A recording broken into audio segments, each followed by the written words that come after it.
باب الوضوء مره مره. امام بخاری رحمت الله علیه باب دی په دې خبره کې چې اودس په یو کرت کېږي. د یو کرت معنا دا ده چې هر اندام ته یو ځل اوبه اچول، هر اندام ته اوبه یو ځل اچول، او دا یو ځل اوبه اچول دا فرض دی. نبی علیہ السلام دام کړی دی. او حدثنا محمد بن يوسف قال حدثنا سفيان عن يزيد بن أسلم عن عطاء بن يسار عن ابن عباس رضي الله تعالى عنهما قال توضأ النبي صلى الله عليه وسلم مرة. نبی علیہ السلام او دس کړی یو کرته، او دا کافی دلیل دی زمونږ لپاره. باب الوضوء مرتين. دویم باب امامی بخاری دی په دې کې چې اودس په دو کرته کېدی شي، دو کرته او دا اودس دو کرته مسنون طریقه ده، دا سنت طریقه ده.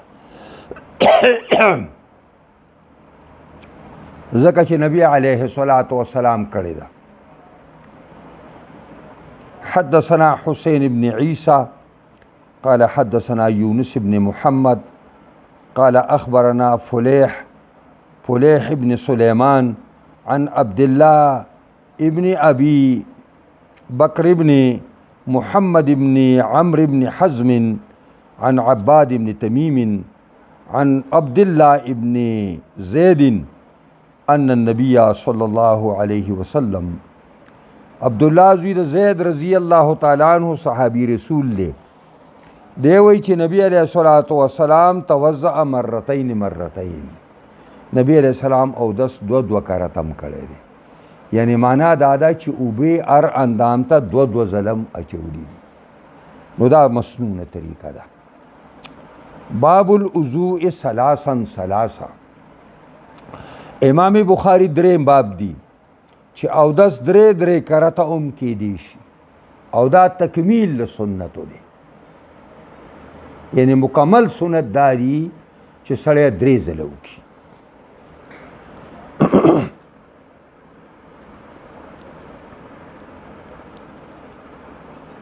حدثنا عبد العزيز بن عبد الله الأويسي قال حدثنا إبراهيم بن سعد عن ابن شهاب أن عطاء بن يزيد أخبره أن حمران مولى عثمان، خبر ورکړی دی عطاء زوی یزید تا، اخبره خبر ورکړی دی سعد لا چې ان حمران مولى عثمان، حمران نوم دی چې دا حمران آزاد کرده شده غلام د عثمان رضی الله عنه. اخبره خبر ورکړی دی دتا، دی حمران خبر ورکړی دی عطا ته چې انه رأى عثمان ابن عفان، دلیدلی عثمان زوی عفان دعا بإناء هغه یو لوښی راوغوښتو، فافرغ على کفیه 3 مرار، نو راویړولي اوبو لره 3 کرته د اوبو په لاسونو باندې راواړولي. فغسلهما وینزل، ثم ادخل يمينه في الاناء، بيدنك خپل خیلاس په لوښي کې په مزمزه، نو مزمزه وکړله او واستنصره، او پوزې ته اوبه واچولې او راسونې کړلې. ثم غسل وجهه 3، بیا یې مخ 3 ځله ووینځه، او یدیه الی المرفقین 3 مرار، او ووینځله خپل لاسونه تر پړکو پورې، دا د مرافقو پورې ووینځل خپل لاسونه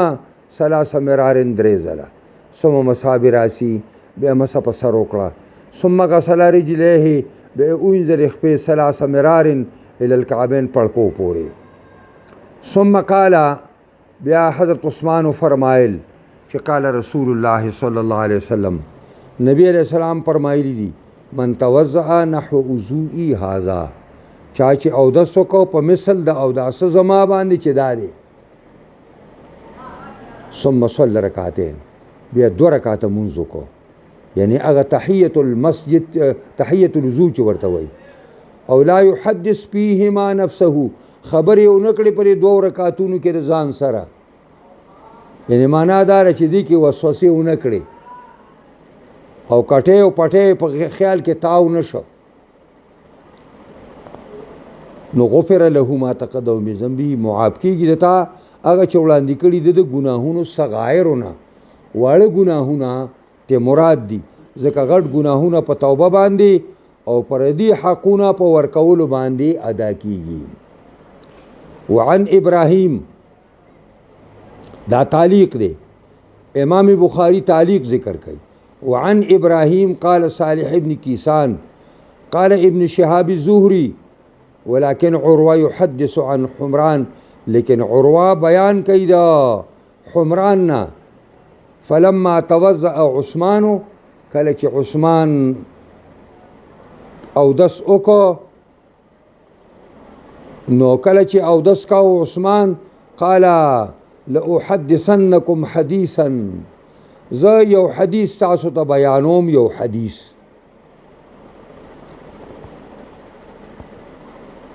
او کدا آیات نو ما به تاسو ته بیان کړم نو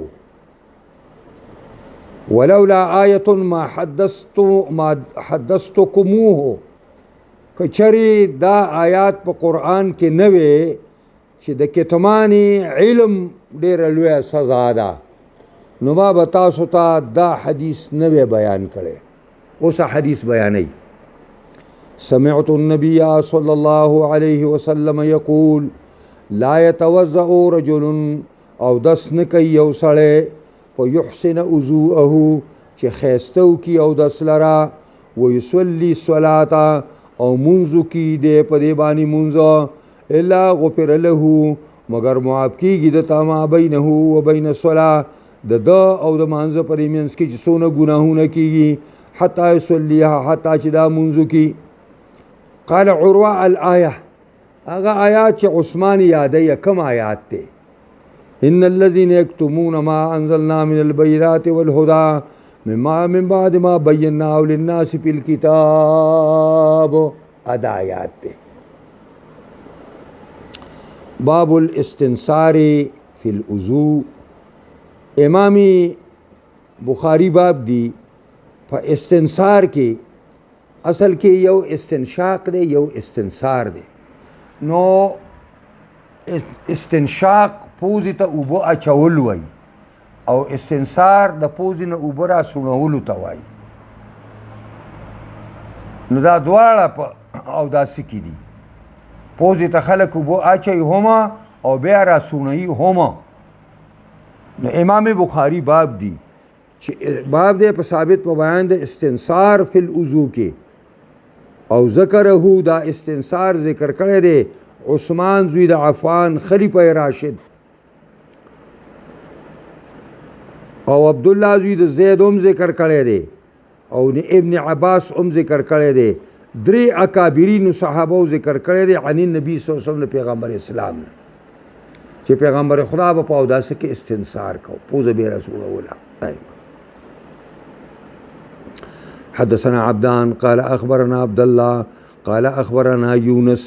عن الزهري قال اخبرني ابو ادريس انه سمع ابا هريره دی ابو ادریس اوریدلی د ابو هريره نا ابو هريره روایت کوي د نبی عليه السلام نه چې انه قال نبی عليه السلام فرمایل من توضأ سوک چې اودس کوي فليستنصر نو پوزه دی راسون کی خو پوزه راسونول دا پر عدد پوزه ته د اوبو اچولو استنشاق دیو کی او بیا دی پوزه راسون کی دایما. ومن استجمر فلیوتر او سوک چې استنجا کوي نو طاق د استعمال کی د کانو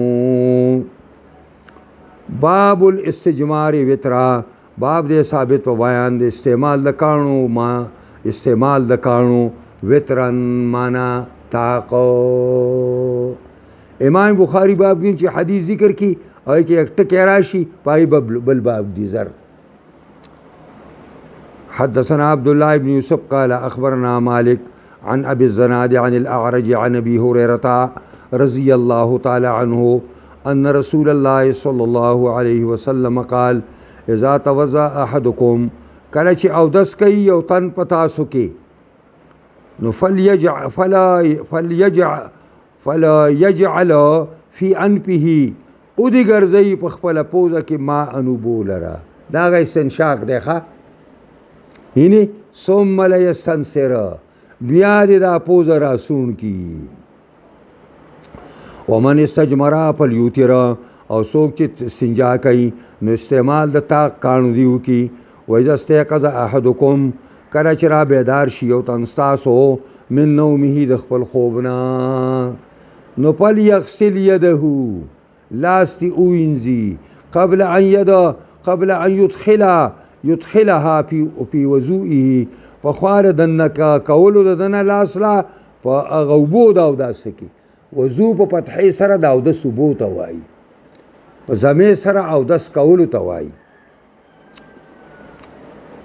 ولی فإن أحدكم لا يدري ځکه یو تن ستاسو نه پوهېږي این باتت یده چې کوم ځای کې شپه تېره کړې ده لاس د بدن د دنه دی په دې نه پوهېږي چې د لاس د بدن نه په کوم ځای کې شپه تېره کړې. ګورئ دا یو راز دی دې کې هغه دا چې د عربو ملک ډېر ګرم دی انتهایی چې ته روان یې که نه دا مخبري سیلی سیزي د عرب چې دا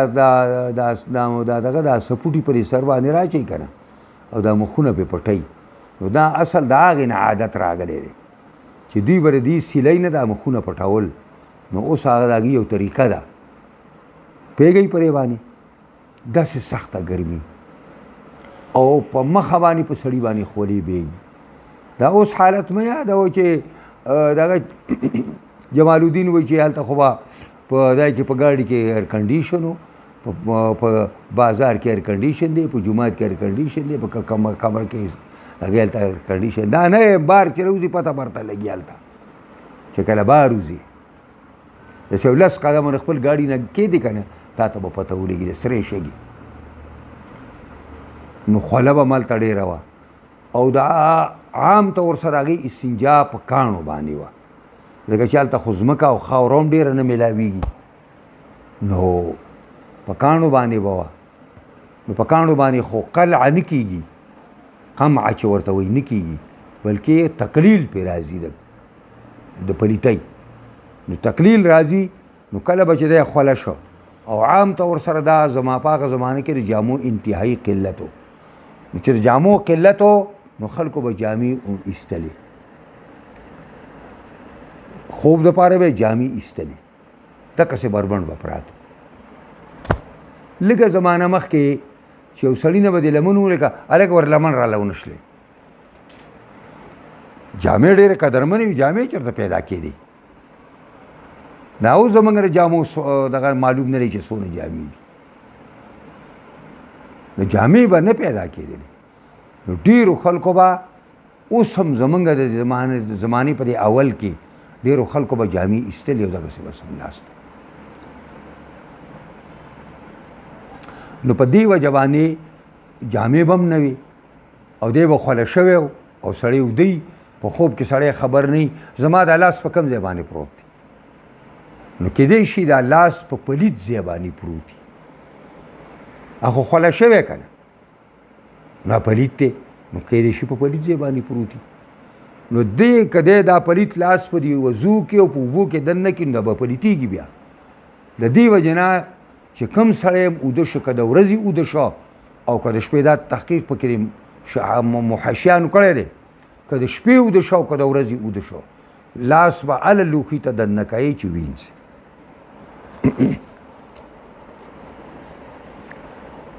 باب غسل الرجلين ولا يمسح على قدمين. امام بخاری باب دی پدې کې چې وظیفه د خپو انزل د خپو دي، وظیفه د خپو انزل د خپو دي چې خپې به وینځي، ولا يمسح على قدمين او په قدمونو باندې به مسح نه کوي، خپې یاد دغه خپې یاد په دې باندې به مسح نه کوي. دا شیعاګان په دې باندې دي چې هغې په خپو باندې مسح کوي. او په قرآن مجید کې یو قرائت د وارجلکم راغلی دی، نو هغې وایي دا عطف دی په ممسوح باندې، په رأس باندې، نو حکم یې یو دی. خو د هغې موږ هلته دا جواب چې قرائت د نسب مشهور دی په نسبت سره قرائت د جر ته یوه، او بیا که قرائت د جرم شي نو دا په عربی کې یو قانون دی چې الجر للجوار، چونکې رؤوس مجرور دی نو د حق د مجروروالی نه دی، خو چونکې دی د هغه ګاونډي دی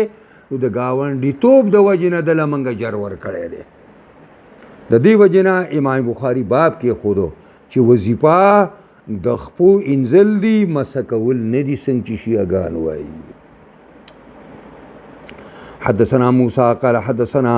أبو عوانة عن أبي بشر عن يوسف بن ماهك عن عبد الله بن عمرو قال تخلف النبي صلى الله عليه وسلم عنا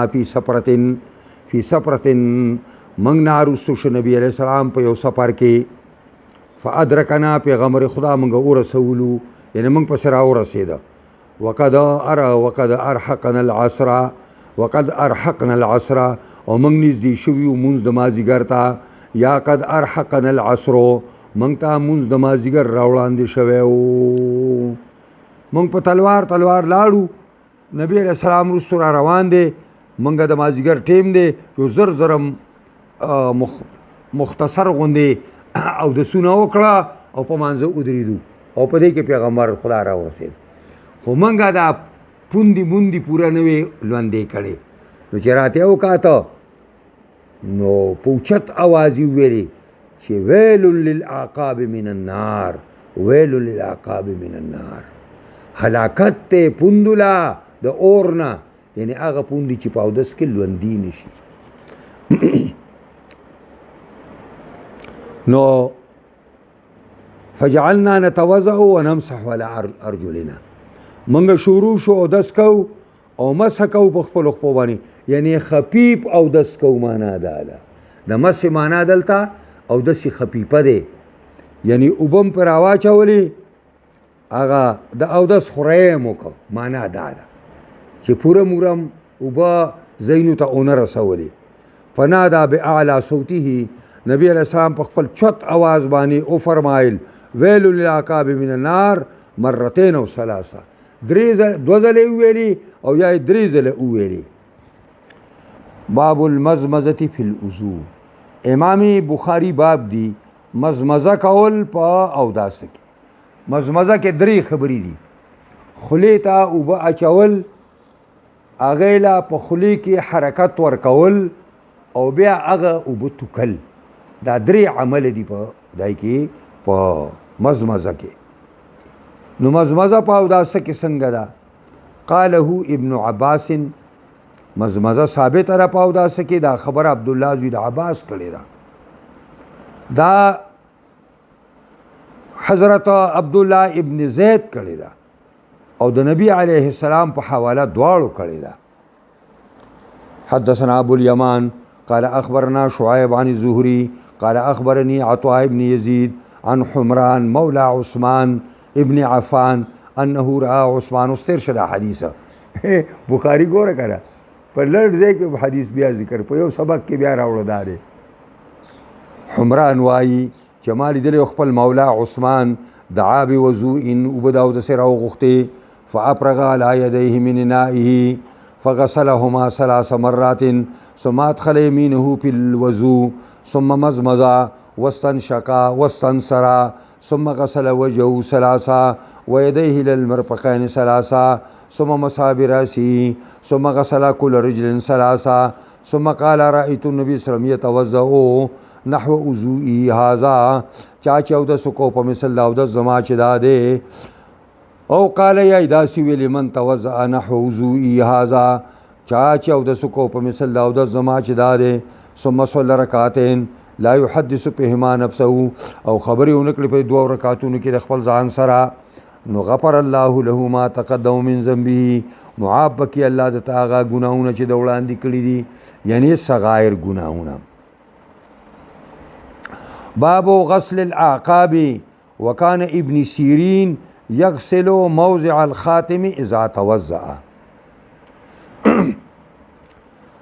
امام بخاری باب دی چې انزل د پوندو هلته تیر شو کنه ویل للعقاب من النار نو په دې باب کې خو ده چې انزل د پوندو اوس یو بله خبره کوو خبرې پورې خبر را یادېږي کنه هغه دا ده چې د پوندو انزل لازم دی پکار دی. نو ابن سیرین محمد ابن سیرین د صحابه شاگرد او هغه با انزا موضع الخاتمی زید گوتی اذا توضا کله به چودس کو. ابن سیرین رحمت الله علیه چې وکله اودس کو نو په ګوته باندې به ګوتای و نو هغه ګوتای به او خوځوله او به ته لاګې نه لاندې او دا کړی پیګي پرې باندې. نو دا امام بخاری یو قسم له استنباط کوي چې څنګه الته پوندې لوندول لازم دي نو په کچۍ ګوته او په بله ګوته کې چې کوم ځای د ګوتۍ نه لاندې اوچ پاتې کېږي هغه هم انزل پکار دي نه به خوځوي داسې دا معنا دا ما چې تاسو ویل که نه چې د امام بخاري د احادیثو شمار معلوم نه دی نو دا اوس دا د ابن سیرین اثر د ذکر کو آثار احادیث متصله مرفوعه او معلقات د بخاری او متابعات او دارنګي آثار د صحابه او آثار د تابعینو دا بیا دا د 1100 تا 11000 ته کوم دي دا حدیثونه تقریبا رسیږي سزیاتو کم. دا حدثنا آدم ابن أبي إياس قال حدثنا شعبة قال حدثنا محمد بن زياد قال سمعت أبا هريرة وكان يمر بنا واي دا محمد زوید زیاد چې ما اوریدلو د ابو هريره نه او وكان يأمر بنا دا ابو هريره به زمونږ په خوا باندې تېرېده او والناس يتوضؤون من المطهرة او خلق اودس کو د هغه د اوبو د هغې ټانکۍ نه مطهره چې کوم دی د اوبو لوښي ته ویلی کېږي. فقال اسبغ الوضوء حضرت ابو هريره وفرمایل او خلکو اودس کوونکو اودس پوره کوئ اودس پوره کوئ اسبغ الوضوء. فإن ابا القاسم صلی الله حضرت محمد مصطفیٰ فرمایلی دي ویل للعقاب من النار ہلاکت تے پندول دا اورنا. باب غسل الرجلین پی النعلین ولا يمسحو علی النعلین. داوائنو بے بس کو امامی بخاری باب دی انزل دخپو پا پیزار کے انزل دخپو پا پیزار کے دن ولا يمسحو علی النعلین مسبا په پیزار باندې نه کوي مسبا په پیزار باندې نه کوي یعنی مطلب دا دی چې تا اودس کوي او خپه په دې سپلی باندې یا په بوټ باندې راکاږي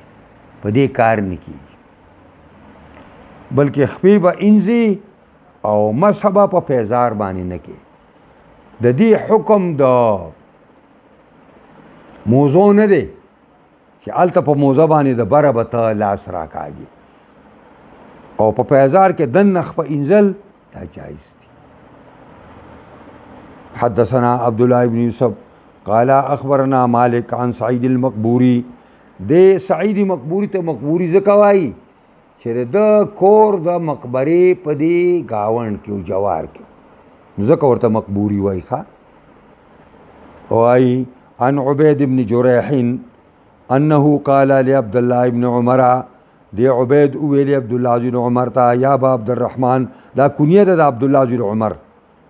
رأيتك تصنع أربعة إنم تعالى رأي أستاذا چکای سلور کارونا استاد جی زتا تا ګورم ته سلور کارونا کوي چې ستا مرګري صحابه یې نه کوي او ته کې لم ارى احدا من اصحابکو نا انما یو تند مرګرستانا یصنعها چې کوي دی پینځو سلور کارون لا دا سوجه رجی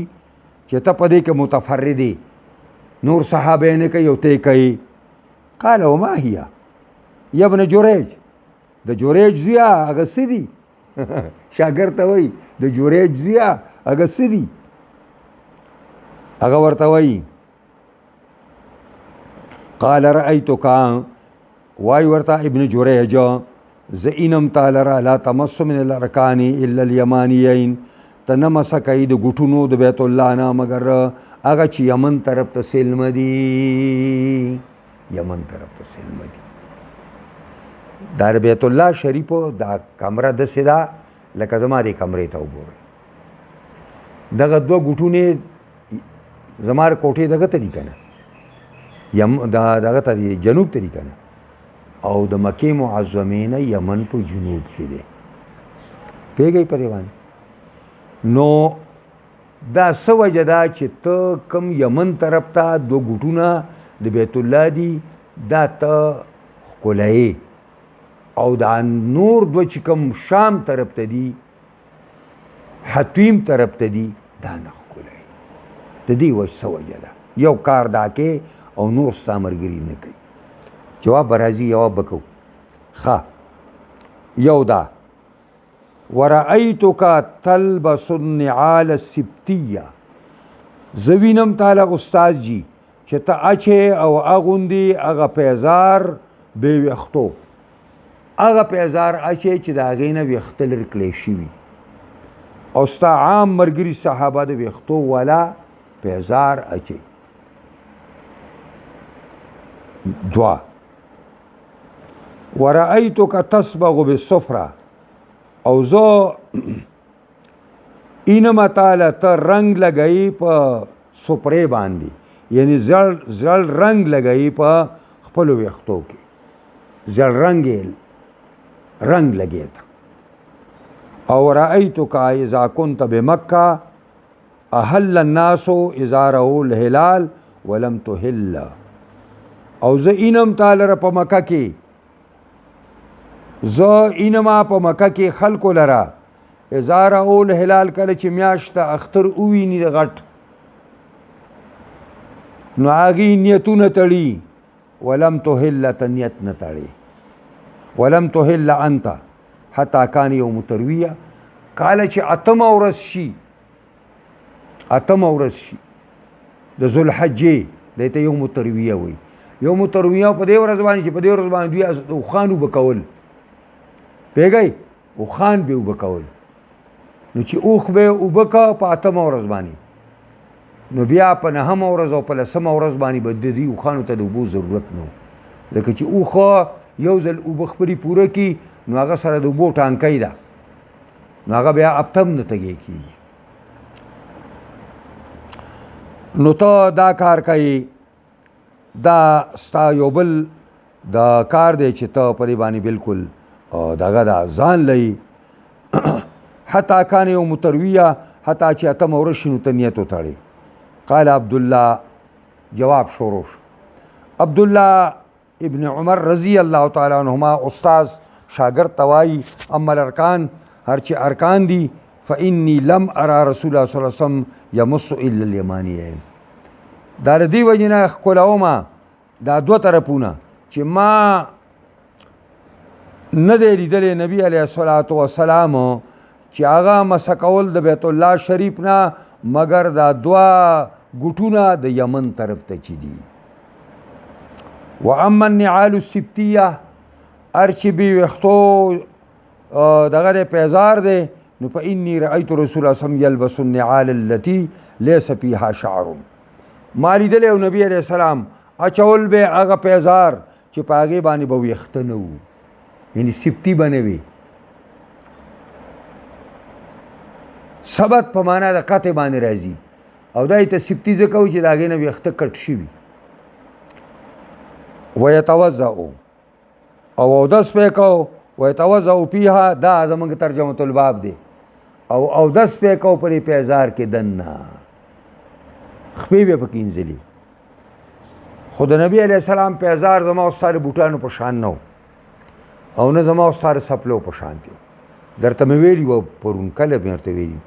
چې مولانا شبیر احمد عثماني یو سیرت لیکلی دی، ایتا سیرت مصطفی وایي.